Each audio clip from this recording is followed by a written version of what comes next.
Hello বন্ধুরা, লিঙ্কা কুণ্ডু ব্লগে তোমাদের সবাইকে স্বাগতম। আর আমি কেমন করে চিকেন আর এগ পাস্তাটা বানিয়েছিলাম সেটা আমি তোমাদের সাথে শেয়ার করছি। আমি একদিকে পাস্তাগুলো সিদ্ধ করতে বসিয়ে দিয়েছিলাম। অনেক দিন ধরে এই পাস্তাগুলো কেনা তো হয়েছিল, অর্ধেকটা খাওয়া হয়েছিল আর অর্ধেকটা কিন্তু পাস্তা খাওয়া হচ্ছিল না। তাই জন্য এই পাস্তাটা দিয়ে আমি কিন্তু বানাতে বসে গেলাম। আর এই দিকে আমার বর নিয়ে এসেছিলো চিকেন কিমা। ওকে বলেছিলাম একটু চিকেন কিমা নিয়ে আসবা।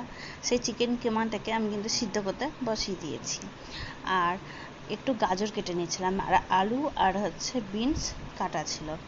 বিনস বলতে বরবটি।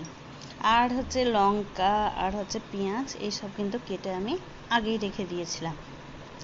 আর এদিকে কড়াইটা আমি বসিয়ে দিলাম, কারণ তাড়াতাড়ি কিন্তু রান্নাটা হয়ে যাবে। আর একদিকে এই দেখুন কিমাটা কিন্তু সিদ্ধ হচ্ছে, আর একদিকে পাস্তা সিদ্ধ হচ্ছে, আর একদিকে আমি আলু ভাজাটা করে নিচ্ছি। আলু, গাজর, তারপরে বরবটি ভাজাটা। এই দেখুন, তারপরে ভাজাটা যখন একটু লাল লাল হয়ে আসবে, তারপরে পেঁয়াজ দিয়ে ভালো করে ভেজে নিচ্ছিলাম। তারপরে এর মধ্যে আমি দুটো ডিম দিয়ে দিলাম, দিয়ে ভালো করে একটু ঝুরি ঝুরি ভাজা করছিলাম। আর তার মধ্যে সেই চিকেন কিমাটাও দিয়ে দিয়েছিলাম, যাতে একটু লাল লাল করে ভাজা হয়। তারপরে যখন ভালো করে ভাজা হয়ে গেল, এর মধ্যে কিন্তু ম্যাগি মশলা, তারপরে একটু জিরে গুঁড়ো, এগুলো সব দিয়ে ভালো করে নেড়ে তার মধ্যে আমি এই সিদ্ধ করা পাস্তাটা দিয়ে দিয়েছিলাম। নিয়ে পাস্তা দেওয়ার পরে কিন্তু বেশি ভাজা যাবে না, বেশি ভাজলে গেলে কিন্তু পাস্তাটা শক্ত হয়ে যাবে।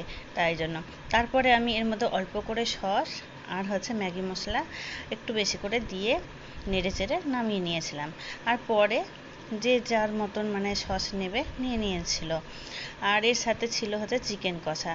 দুপুরবেলা চিকেন কষা দিয়ে ভাত খেয়েছিলাম, তার মধ্যে আবার কিছুটা চিকেন থেকে গিয়েছিল। তাই ভাবলাম পাস্তা দিয়ে একটু চিকেনটা খেতে কিন্তু মন্দ হবে না, তাই জন্য চিকেন কষাটাও নিয়ে নিয়েছিলাম। আর এই দেখুন কি সুন্দর করে প্লেটে আমি সাজিয়ে নিয়েছি। আর খেতেও কিন্তু হয়েছিল খুব দুর্দান্ত। আমার ছেলেরা কিন্তু খেয়ে বলছিল খুব ভালো হয়েছে। ওরা কিন্তু আরও নিয়েছিল, আর ওদের খেতে খুব